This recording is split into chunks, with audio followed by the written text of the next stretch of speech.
नमस्कार दोस्तों, कैसे हो?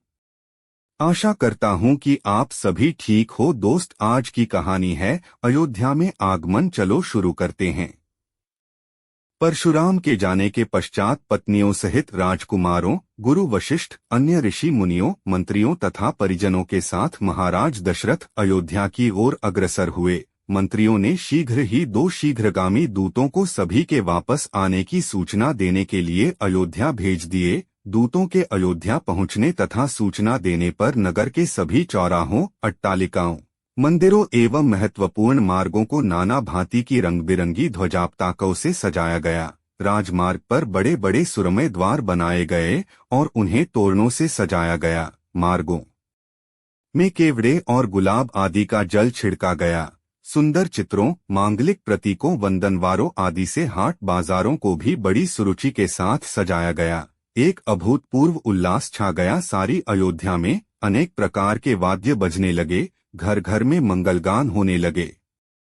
यह ज्ञात होने पर कि बारात लौटकर अयोध्या के निकट पहुंच गई है तथा नगर के मुख्य द्वार में प्रवेश करने ही वाली है, सुंदर, सुकुमार, रूपवती, लावण्यमयी कुमारियां अनेक रत्नष्टित वस्त्राभूषणों से सुसज्जित होकर आगंतुकों का स्वागत करने के लिए आरतियां लेकर पहुंच गईं। महाराज दशरथ और राजकुमारों के स्वर्णिम फूलों से सुसज्जित सोने के हौदे वाले हाथियों पर बैठकर नगर में प्रविष्ट होने पर चारों ओर उनकी जय जयकार होने लगी। ऊंची ऊंची अट्टालिकाओं पर बैठी हुई सुंदर सौभाग्यवती रमणियां उन पर पुष्पवर्षा करने लगीं। अयोध्या की नववधुओं सीता, उर्मिला, मांडवी और श्रुतकीर्ति को देखने के लिए अट्टालिकाओं की खिड़कियां और छज्जे दर्शनोत्सुक युवतियों, कुमारियों से ही नहीं वरन प्रौढ़ाओं एवं वृद्धाओं से भी खचाखच भर गए।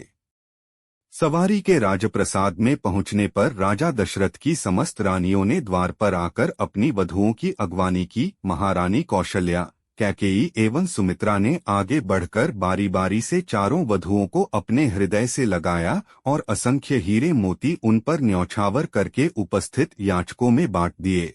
फिर मंगलाचार के गीत गाती हुई चारों राजकुमारों और उनकी अर्धांगिनियों को राजप्रासाद के अंदर ले आईं। इस अपूर्व आनंद के अवसर पर महाराज दशरथ ने दानादि के लिए कोष के द्वार खोल दिए और मुक्त हस्त से नगरवासी ब्राह्मणों को भूमि, स्वर्ण, रजत, हीरे, मोती, रत्न, गौए, वस्त्रादि दान में दिए।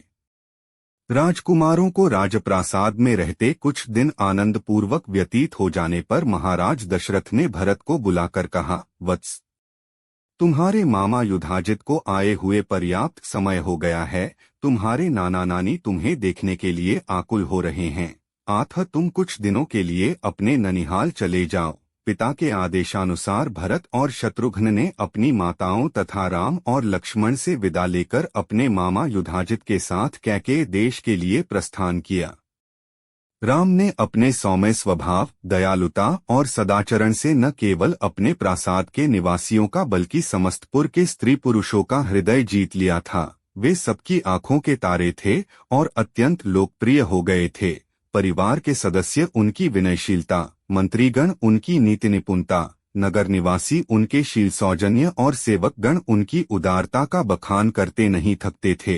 इधर सीता के मधुभाषी स्वभाव, सास ससुर की सेवा, पातिव्रत्य धर्म आदि सद्गुणों ने भी सभी लोगों के मन को मोह लिया। नगर निवासी राम और सीता की युगल जोड़ी को देखकर अत्यंत प्रसन्न होते थे। उनके प्रेम और सद्व्यवहार की चर्चा घर घर में की जाती थी। बालकांड समाप्त। दोस्तों, अगर आपको ये कहानी अच्छी लगी तो हमारे चैनल को सब्सक्राइब करें और बेल आइकन भी दबा दें। धन्यवाद।